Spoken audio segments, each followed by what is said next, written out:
Now, I know my mom loves me, but sometimes I think she forgets just how much she does.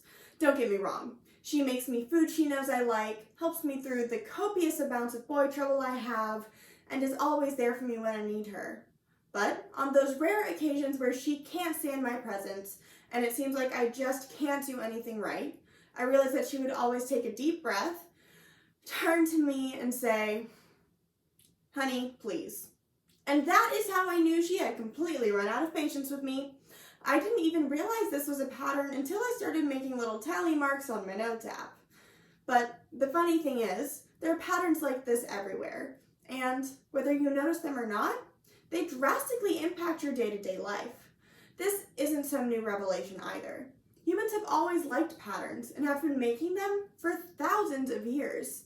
Paleoanthropologist Genevieve von Petzinger studied 40,000-year-old cave paintings and found 32 distinct geometric shapes and patterns across 142 different cave structures throughout Europe. These distinct patterns range from seemingly random clusters of dots to the modern-day heart symbol. Now, keep in mind, these patterns are seen simultaneously across an entire continent in a time where mass communication across borders was impossible. Unfortunately, we don't know if these patterns were meant as a form of art, a way of communication, or were simply the biggest coincidence in all of history. We only know that something in our brains sought to create and interpret patterns before the idea of patterns even existed. This is thanks to something psychologists like to call superior pattern processing, which is actually the fundamental basis of most unique features of the human brain, from intelligence, language, imagination, and invention, to the belief in entities such as ghosts and gods. Patterns play an instrumental role in our perception of the world, and while they are incredibly important as to how we view the world, they can lead us to seeing things that we think are there, rather than what's actually there. So today, we'll break down patterns, understand why we see them, why it's important to recognize them when we do, and how to break free of them in order to use them to our advantage. Now, every morning, I know that I will wake up and immediately hit my snooze button every single day, even when I don't have time. And it's patterns like this that play a vital role in everyday life, but we like to call them by a different name: habits. I mean, we love them so much, we're even called creatures of them, and there's a reason we like them. They simplify our lives by taking out the burden of thinking. Those habits are what allow us to have those days where we get up extra early, only hitting the snooze button once, and performing our morning routine while seemingly on autopilot. Unfortunately, everyone has those days where everything seems to go wrong. You wake up and your phone didn't charge last night. You forget your coffee on the kitchen counter, and that project you forgot about is due today. It is officially the worst day of your life. But we automatically associate 3 or 4 minor mishaps to the worst day in our lives because they disrupt our daily patterns. A single change, let alone 3 or 4, to our routine leads to the brain entering a state of panic and not knowing what to do. This is thanks to our need for human control. These patterns are what allow us to hold a sense of control as they provide us with fixed outcomes to various situations. And a single change in them has catastrophic consequences. As American social psychologist Gaelic puts it, feelings of control are so important to people that a lack of control is inherently threatening. This need for patterns is so deeply ingrained in humans as a whole that University of Pennsylvania researcher Christopher Lynn found that the human brain constantly tries to predict what's coming next. After all, there's a reason that I still try to make sure the invisible strings of my AirPods don't get caught on a door handle. And with over 80% of the brain's weight being made up of a layer called the neocortex, a system made up of over 300 million neurons devoted to pattern recognition and development, we've gotten really good at making patterns. Unfortunately, we've gotten a little too good at this. As creating patterns, and as scientist Ray Kurzweil puts it, over the course of a lifetime, these recognizers have learned to rewire themselves to one another and can end up creating what are called epiphanias, or perceived meaningful connections between completely unrelated things. This phenomenon is commonly seen in those with gambling addictions, which Professor Wolfgang Gossamer attributes to the fact that gamblers are overly prone to accept a random series of events as, in fact, non-random, and random enough to be worth betting on. This overabundance of maladaptive reasoning is part of the reason why people with addictions have such a hard time recognizing that they have one. They, along with everyone else, surround themselves with these apophonias because they provide us with a sense of ease. We don't see these patterns because we don't want to. We want to take the easy road out, the one that avoids confrontation and discomfort. We'd rather fall into the comfort of habits instead of recognizing these external harms and breaking out of our comfort zones. I know as well as the next person how easy it is to slip into the comfort of repetitions.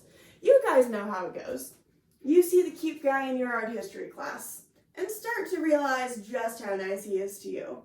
He takes you on all the right dates, tells you all the right things, and he always seems to know just how to keep you all to himself. But despite your friends telling you about the red flags they see him waving, you don't care. Things are perfect. He's your whole world, and every time you see him, you fall in love with him all over again.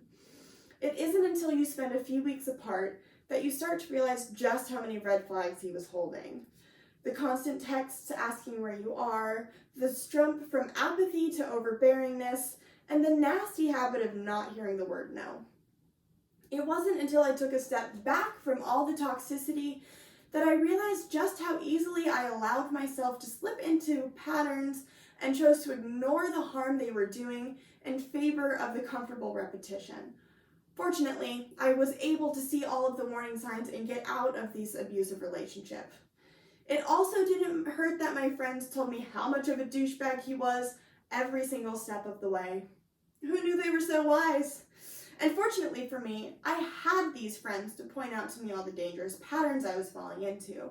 And it was because of them that I was able to break these patterns and his heart. Unfortunately, not everyone has these great friends in their lives that listen to them complain and tell them when they're being an idiot. Fortunately for us, there are people that get paid to do that.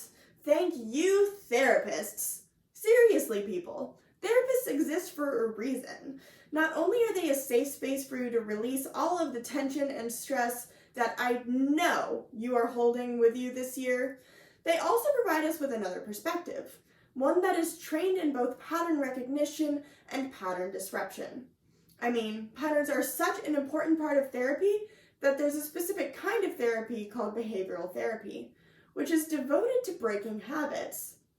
Thankfully, behavioral therapy isn't just talking about yourself all the time. It's about recognizing and doing things that break these patterns you've trained yourself to follow.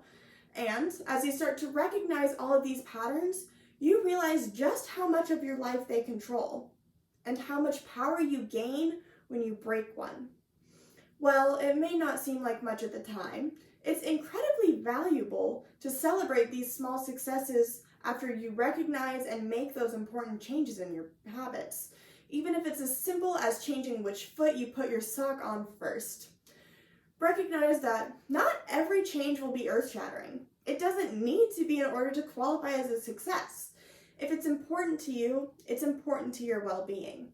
This ability to recognize and understand the patterns we've ingrained into our lives is the first step to breaking them and allowing us to grow and make informed decisions rather than easy decisions. So today, we discussed just how easy it is to slip into patterns of ease and comfort, and exactly why it's unhealthy for us to do so. Finally, we looked at ways to break out of these habits we trap ourselves in and how to focus on creating new patterns, ones built on embracing and celebrating discomfort. We learned to listen to those around us and to realize that just because something feels right doesn't mean it is. And realizing that everything you do is a pattern is a little bit overwhelming. So take it slow at first, but you do have to be willing to place yourself in a temporary feeling of discomfort in order to push yourself to move away from being a creature of habit into a whole new person.